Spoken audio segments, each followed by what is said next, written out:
Hello everyone, welcome to the glory of motherhood. Myself Rashmi Bharti, please subscribe to my channel. आज का ये video भाई दूज पर है।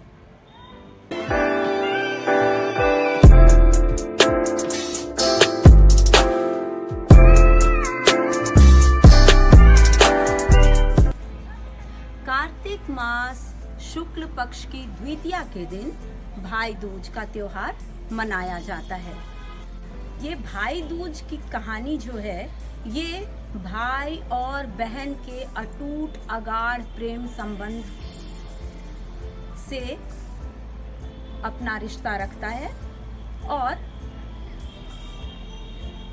भाई बहन का रिश्ता ऐसा होता है कि बहन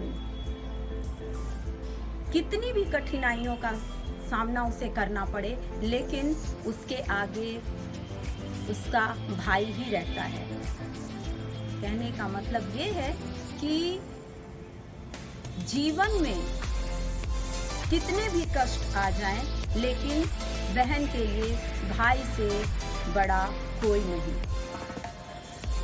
आइए भाई दूज की कहानी जानते हैं।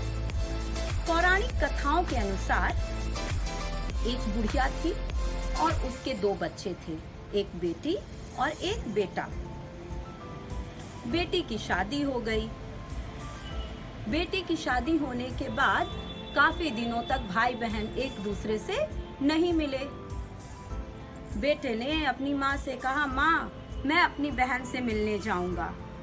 माँ कहती है, अरे रहने दे, वो तो कलिया है, उसे मिलने क्यों जा रहा है, हमेशा तो तुझे कोसती रहती है।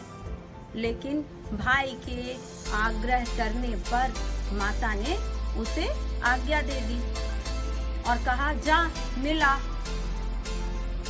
ऐसी बात सुनकर भाई अपनी बहन से मिलने जाने लगता है। रास्ते में एक नदी मिलती है। नदी कहती है, मैं तुझे डुबोऊंगी। भाई कहता है, डुबो देना, लेकिन अभी तो मुझे जाने दे, बहन से तिलक कराकर वापस आता हूँ, तब मुझे डुबो देना। थोड़ी दूर और आगे जाता है तो रास्ते में उसे एक काला सांप मिलता है। कहता है, मैं तुम्हें डसूंगा। भाई फिर आग्रह करता है, डस लेना, लेकिन पहले मुझे अपनी बहन से तिलक तो कराने दो। सांप उसे रास्ता दे देता है।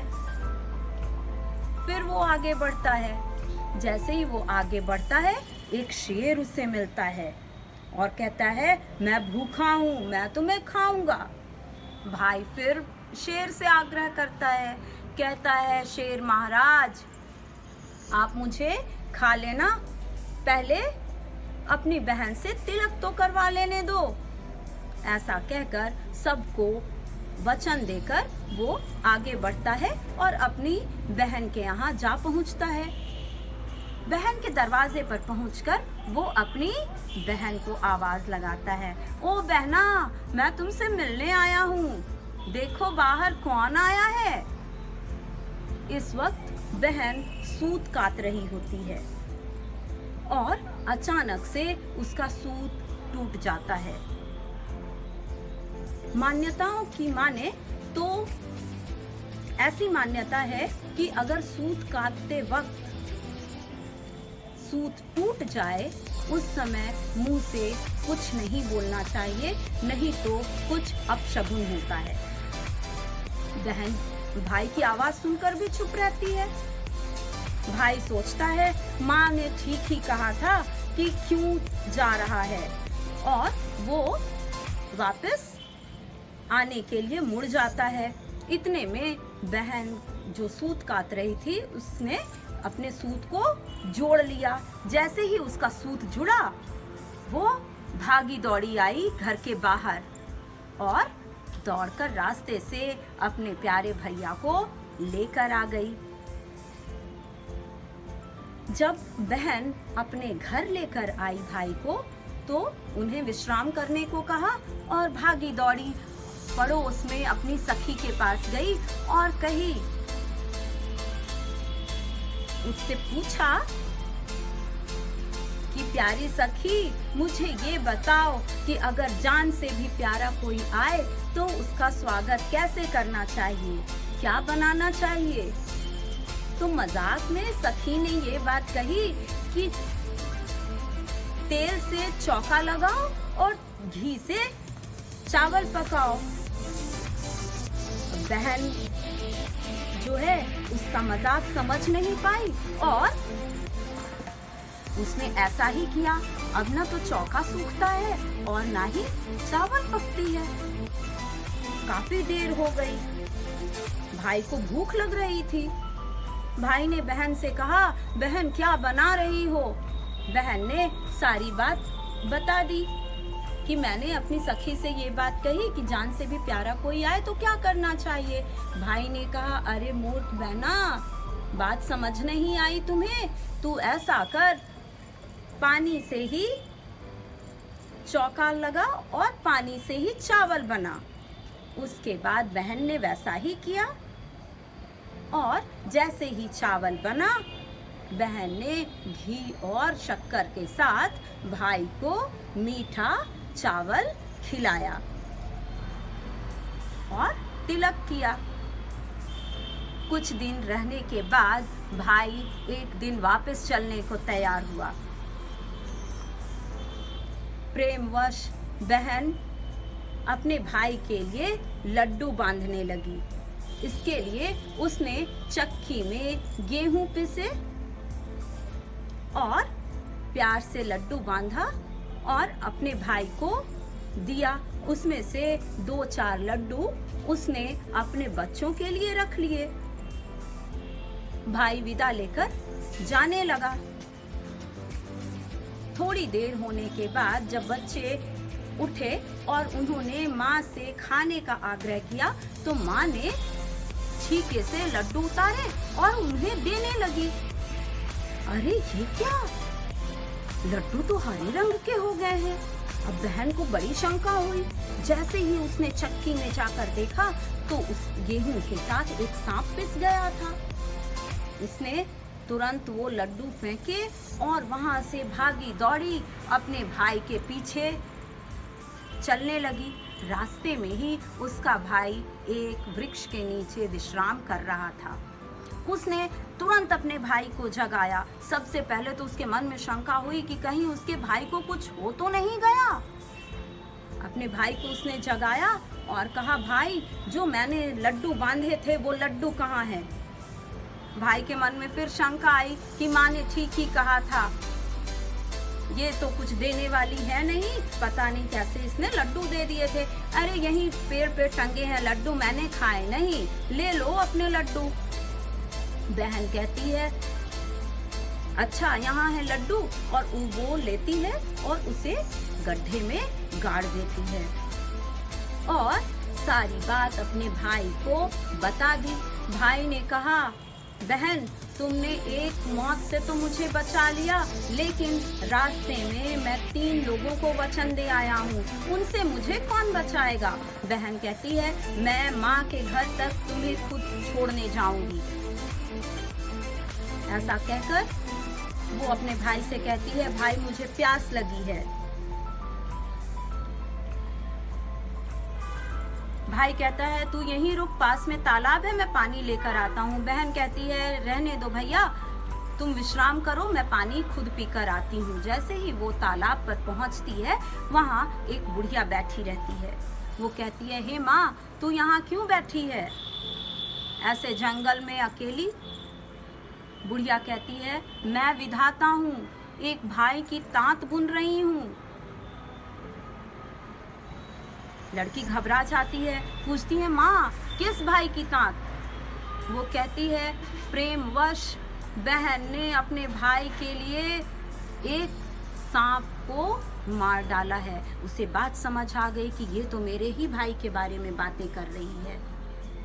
लड़की बुढ़िया से कहती है, माता मुझे ये बताओ कि उसके भाई की रक्षा कैसे होगी?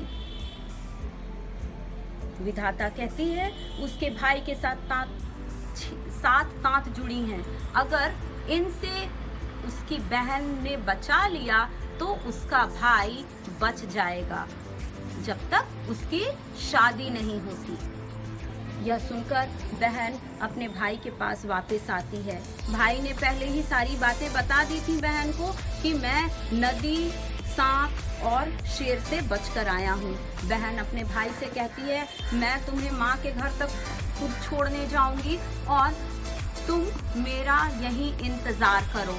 और ऐसा कहकर वो अपने घर वापस जाती है और वहाँ से मांस, दूध और एक ओढ़नी लेकर अपने भाई के पास वापस आती है और भाई बहन वहाँ से वापस माँ के पास जाने को तैयार होते हैं। रास्ते में जब उसे शेर मिला तो उसने उसे मांस का टुकड़ा दिया। जब शेर मांस खाने में बिजी हो गया, व्यस्त हो गया, तो दोनों आगे बढ़े। कहानी के अनुसार सांप मिला। लड़की ने सांप को पीने के लिए दूध दे दिया और फिर वो वहां से आगे बढ़े। अब बारी आई नदी की, तो लड़की ने नदी को ओढ़नी उड़ा दी। नदी खुश होकर उन्हें जाने का रास्ता देती है और इस तरीके से भाई बहन वापस घर पहुंचते हैं। घर पहुंचकर माँ अपनी बेटी को देखकर खुश तो होती है, लेकिन ये कहती है कि इसे क्यों लेकर आए हो। ऐसा वो इसलिए कहती है कि जैसे ही वो घर पहुंचती है अपने भाई को भला बुरा कहने लगती है। माँ ने कहा, बेकार में इसे लेकर आया। लेकिन भाई कहता है, अभी तक तो भली थी, अभी तक तो इसने मेरी इतने लोगों से जान बचाई, अभी ये ऐसा क्यों कर रही है, ये बात मुझे समझ नहीं आ रही है। कुछ दिन रहने के बाद भाई के लिए रिश्ता आता है और कहती है कि अरे इसका रिश्ता क्या करते हो, पहले मेरा रिश्ता करो, मेरी सगाई करो। गांव वाले कहते हैं ये पागल हो गई है क्या। फिर भी बड़े बुजुर्ग कहते हैं ठीक है, इसे भी इसके भाई के साथ बिठा दो। जब पूजा की विधि शुरू होती है तो वहां आग लग जाती है और वहां से बहन अपने भाई को बचाती है। जब शादी का दिन आता है और भाई बारात लेकर जाने को तैयार होता है तो बहन कहती है, अरे इसे कहाँ ले जा रहे हो, इसे पीछे के रास्ते से ले जाओ, मुझे सामने के रास्ते से जाने दो, शादी में मैं जाऊंगी। बड़े बूढ़ों के कहे अनुसार कुछ अपशगुन ना हो जाए, इसलिए लोगों ने कहा ठीक है इसे ही आगे से जाने दो और दूल्हे को पीछे वाले रास्ते से निकालो। इतना कहने के बाद जैसे ही वो बाहर निकलती है, घर की चौखट मुख्य द्वार की वो गिर जाती है।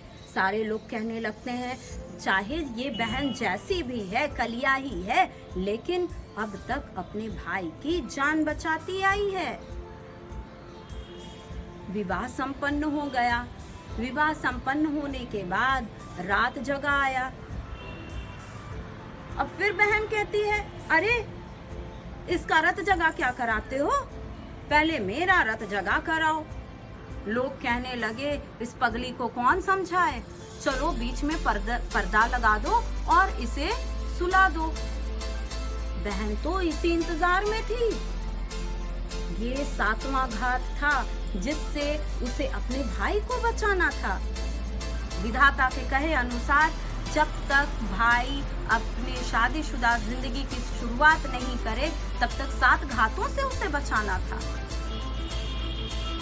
रत जगे के दिन एक सांप उनके पास आता है, लेकिन बहन तो इसी ताक में रहती है और उसने उस सांप को मार दिया और टोकरे में बंद कर दिया। रात भर जागने के कारण बहन सुबह देर से उठी। बुढ़िया ने भी सोचा कि सबसे पहले मैं मेहमानों को विदा कर देती हूँ, नहीं तो ये पागल उठेगी तो पता नहीं और कौन सा नाटक इसका शुरू होगा। धूप चढ़ने पे जब बहन उठती है तो वो कहती है कि माँ, सारे मेहमान कहाँ चले गए? माँ कहती है, सारे मेहमानों को मैंने विदा कर दिया। बहन कहती है, नहीं माँ, सारे मेहमानों को वापस बुलाओ, जब तक मैं न जाऊं कोई नहीं जाएगा। माँ ने बेटी के कहे अनुसार मेहमानों को वापस बुलाया। सारे मेहमान इकट्ठे हो गए। बहन ने सारी बात बताई और जिस सांप को मारकर टोकरे में रखा था उस सांप को दिखाया। उसके बाद माँ से कहती है, माँ, इसलिए मैंने पालने में पूत और चूल्हे पे दूध छोड़कर तुम्हारा घर का रुख किया था ताकि मेरे भाई की जान बच जाए। और वो वापस अपने घर जाती है और उसके बाद सारे मेहमान जाते हैं। तो ये थी भाई दूज की कहानी। आशा है आपको अच्छी लगेगी। Thank you.